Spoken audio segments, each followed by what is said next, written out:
자, 포 감독님께서 이제 바꿉니다. 어떻게 하냐? 똑같이 빌드업 체제는 가져가. 근데 어떻게 하냐? 비카리오 보고 이제 그냥 길게 붙이기 시작합니다. 상대들이 전방 압박을 나오는 건 똑같이 나오니 야, 이렇게 축구하지 말고 셉셉이 보고 길게 붙여라. 손흥민 보고 붙이는 게 아니죠. 왜 셉셉이를 보고 붙이냐? 셉셉이가 여기서 헤딩으로 따주게 되면 뒷공간이 열리게 되고 손흥민이 뛰어들어가면서 축구할 수 있는 장면들이 만들어지니까. 그리고 또다시 포로에게 이번에 공이 주어졌을 때 사르가 이렇게 공을 받으러 오면 사르랑 주고받는 게 아니라 셉셉이가 뒷공간 뛰어들어가죠. 그러면서 바로 포로가 셉셉이 보고 뒷공간 침투하는 패스. 이렇게 스타일을 바꿨어요, 경기 도중에. 이게 제가 그래서 포 감독님이 대단하다. 이 포 감독님이 경기를 보면 볼수록 교체 카드나 교체를 하는 타이밍이라든가 강단이라든가 이런 게 굉장히 좋다, 이런 얘기를 드렸는데 이런 식으로 아예 바꾸기 시작했습니다. 이 축구는 손흥민이 결국 골을 많이 넣을 수밖에 없는 축구다라고 이야기를 했던 게 바로 이 부분이에요. 근데 여러분들 여기서 본머스전의 히샬의 위치를 봐보세요. 근데 자, 오늘의 소니의 위치, 제일 높은 위치에 있다는 거예요. 여러분들, 손흥민 선수를 완전히 다르게 기용을 했어요. 히샬 때 쓰던 거랑 손흥민을 완전히 다르게 썼기 때문에 손톱이 오늘 헤트트릭을 할 수 있었던 거다라는 걸 말씀드리고 싶은 겁니다. 오늘 경기를 같이 보셨을 텐데 여러분들이 경기를 보시면서 오늘 손흥민이 헤트트릭을 할 수 있었던 이유 뭐라고 생각을 하시나요?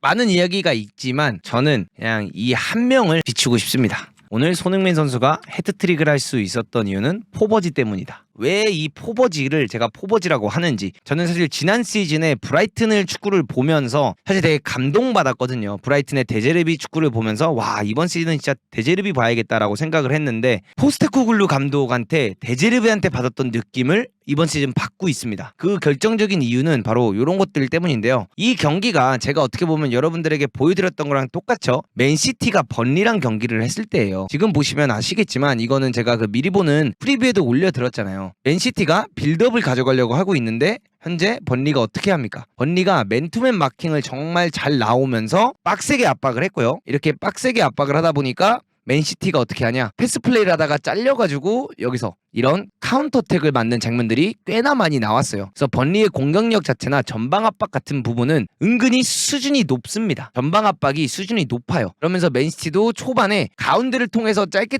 풀어나가려고 하다가 계속 뺏기면서 어떻게 됐냐? 번리가 계속해서 공격적인 장면을 많이 가져갔어요. 지금 또 잘리는 장면 나오죠. 근데 여기서 과르디올라가 이제 좋았던 부분이 뭐냐? 가운데를 거쳐서 짧게 계속 만들어 가기보다는 계속해서 이선 침투하면서 뒷공간, 전방 압박을 세게 친다는 건 그만큼 라인이 높으니까 뒷공간 침투를 가져가면서 축구를 구사했어요. 그러면서 이런 찬스들을 만들어내고, 지금도 보시면 알겠지만 이 가운데 서서 로드리에게 패스를 줬을 때 포든이 내려오고 얘네들이 내려오면서 2대1 주고받고 막 다 풀어나가는 게 아니라 그냥 이선 침투를 해버립니다. 뛰어버리면서 로드리의 긴 패스로 공격을 가져가는 장면. 그리고 여기서도 보시면 아케가 공을 잡았고 상대들이 또다시 전방 압박을 세게 나오고 있죠. 근데 이렇게 전방 압박을 나오니까 뭐합니까? 그냥 포든이 띄워주고 그냥 뒷공간 침투시켜서 경합하는 장면. 이런 식으로 이 하이라인에 대한 거를 완벽하게 뚫어내는 장면들을 보여줬거든요. 프리뷰를 보셨던 분들은 아시겠지만 뒷공간이 많다, 손흥민을 뛰게 만들면, 공간 활용을 하게 된다면 정말 많은 공격 포인트를 만들어낼 수 있는 경기이기도 하다. 허나 가운데를 통해서 뚫고 들어가려고 하면 언니에게 질 수도 있다, 이런 이야기를 했는데 이 맨시티가 하던 거를 어떻게 했냐 보세요. 경기 초반에는 똑같이 짧게 빌드업을 가져갔던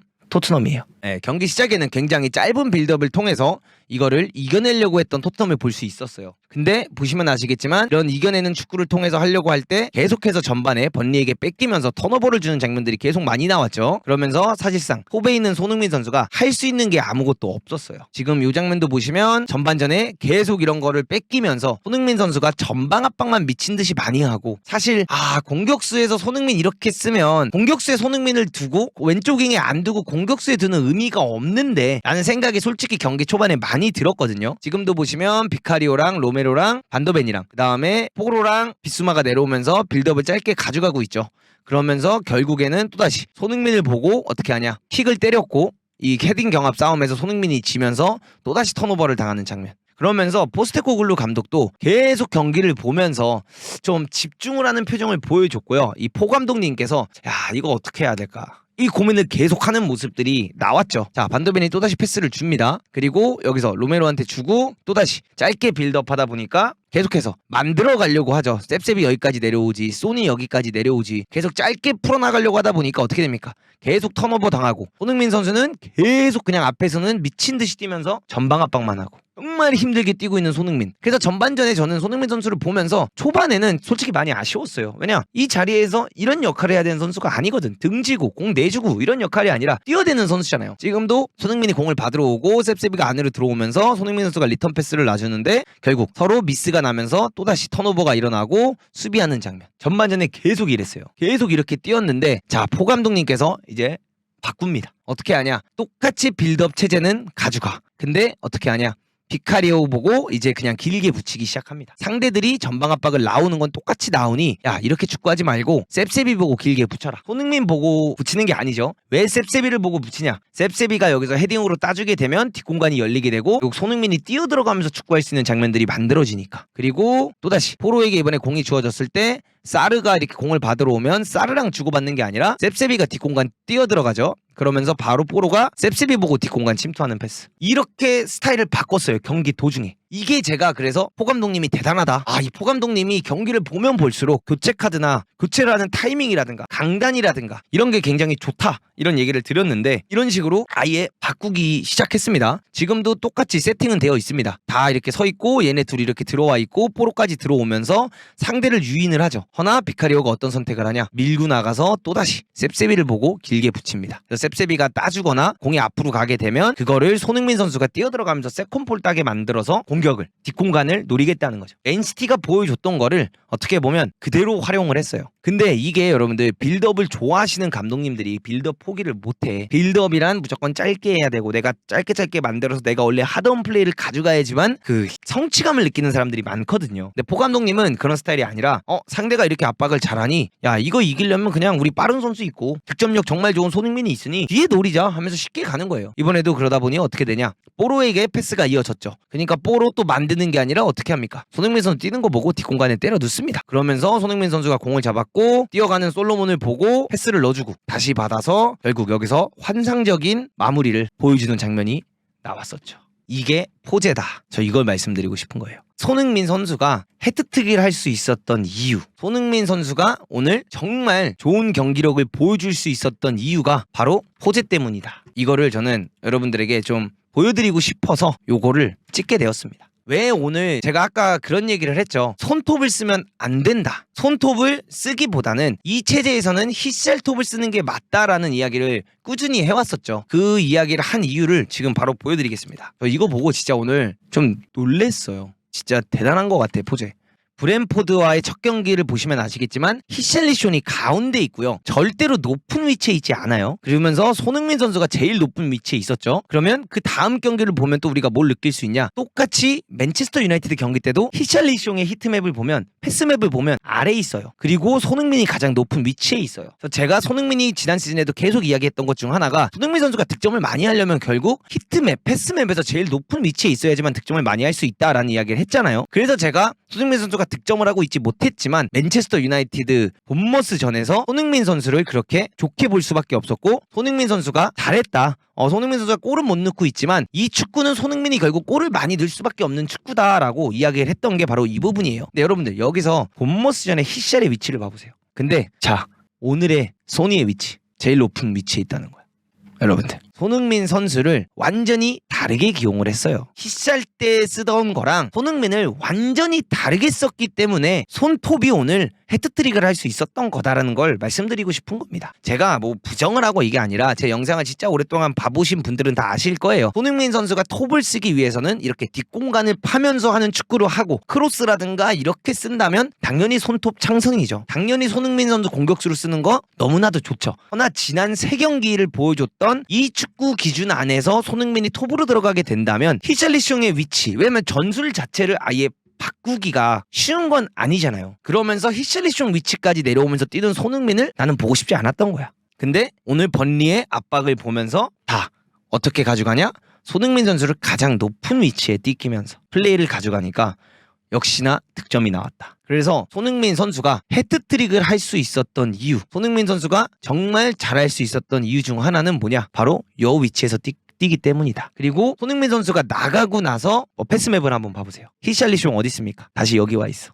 셉세비가 제일 높은 위치에 가 있고 히샬리숑이 메디슨보다 아래서 뜁니다. 확실히 둘을 다르게 쓰는 거예요. 손흥민 톱을 쓸 거면 요렇게 쓰면 돼요. 저는 그래서 사실 오늘 이 경기를 보면서 너무 많은 걸 느낄 수 있었지만 상대방들이 이렇게 전방 압박을 하면서 라인을 높이 가져 나올 때, 예를 들어 브라이튼, 아스톤 빌라, 맨시티 이런 팀들을 상대로 할 때는 흥민 톱을 쓰고 손톱을 쓰고요. 그 다음에 브렌트포드라든가 에버튼이라든가 웨스트햄이라든가 이런 팀들처럼 완전히 라인을 내려서 뛸 때는 손흥민을 왼쪽 윙으로 기용을 하고, 이런 게 너무나도 매력적이지 않나. 이 포 감독님이 진짜 대단한 사람이구나 라는 거를 좀 느낄 수 있었던 경기였고요. 저는 이 포스테코글루 감독님을 보면서 참 이번 시즌 이 감독님을 봐야만 한다, 이 감독님을 집중해서 볼 필요가 있겠구나 라는 거를 여러분들 좀 느낄 수 있었던 경기였다. 손톱 반대에 놓고 세 골 넣으니까 위치 타령, 이렇게 한국어 대화가 안 되는 분들이 있어.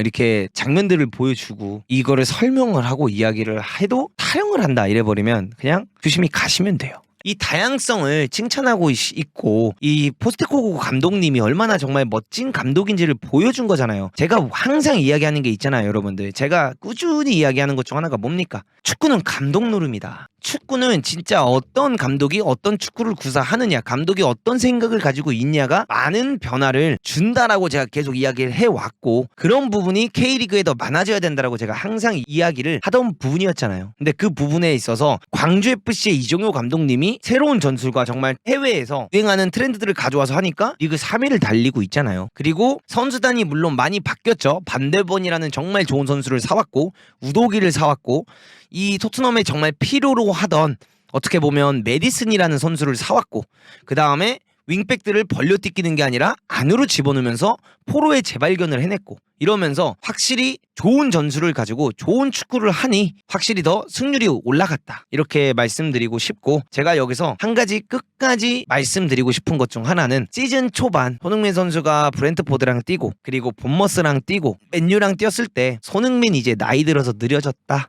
손흥민 이제 진짜 에이징 커브가 왔다, 이렇게 이야기하셨던 분들이 많았죠. 아닌 것 같은데. 아닌 것 같은데. 그리고 또 한 가지는 여러분들 뭐가 있냐면, 사실상 우리가 옛날 그 경기들을 제가 다 봤어요. 다시 한번 토트넘 경기, 이번 시즌 경기들을 다시 한번 돌려봤는데 이렇게 생각하시면 좋을 것 같아요. 윙에서 뛰는 손흥민은 어땠습니까? 키패스를 한 경기에 4개나 했죠. 근데 항상 그 패스를 받는 선수들이 사르였고요, 포로였고요, 비스마였고요. 이런 선수들이 그 공을 받다 보니까 득점으로 이어졌습니까? 안 이어졌습니까? 득점으로 이어지지가 않았어요. 근데 사실 한 경기에 키패스를 4개 정도까지 할 수 있는 윙어의 플레이를 가져간다면 오늘 솔로몬이 2어시를 정립한 것처럼 손흥민도 벌써 2어시 혹은 3어시를 정립해놓은 상태예요. 그리고 오늘 해트트릭을 했잖아요. 그럼 손흥민은 벌써 4경기 3골 3어시라는 거예요. 그렇기 때문에 손흥민 선수가 윙에서 뛰어도 윙어만의 매력, 공포를 정말 많이 쌓을 수 있는 축구이고, 제가 포스테코글루 감독님의 축구에서 손흥민 선수가 공포를 많이 쌓을 수밖에 없다, 이렇게 이야기하는 이유가 바로 이 부분이고요. 토트넘 입장에서는 겨울 이적 시장이 이제 이렇게 되면 정말 중요해지죠. 뭐 아스날과 리버풀 2연전을 어떻게 하냐,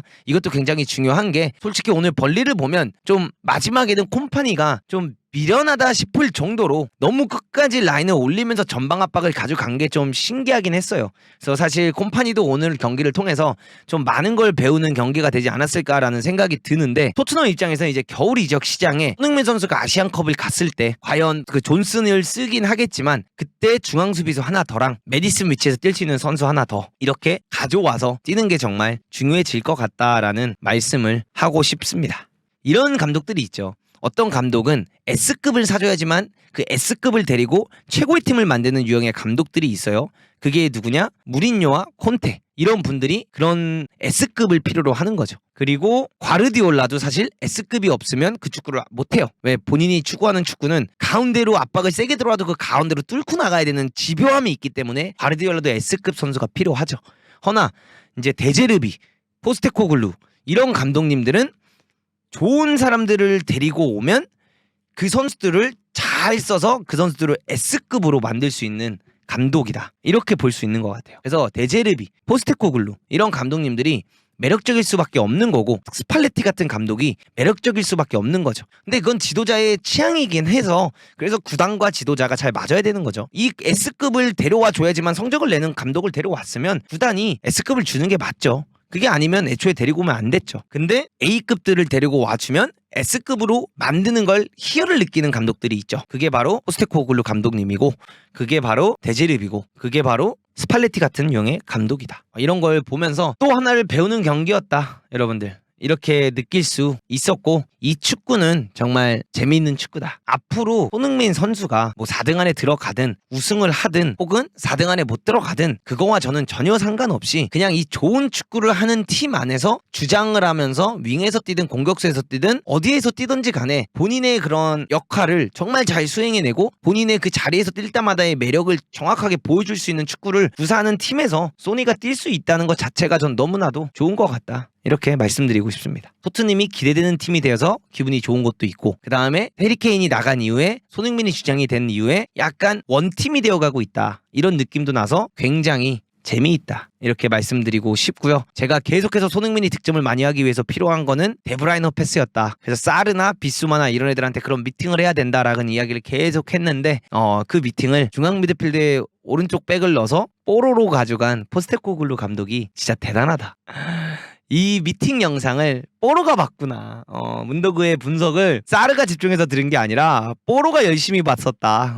이렇게 말씀드리면서 여러분들 뽀로가 참 멋있었다. 이렇게 말씀을 드리고 싶습니다.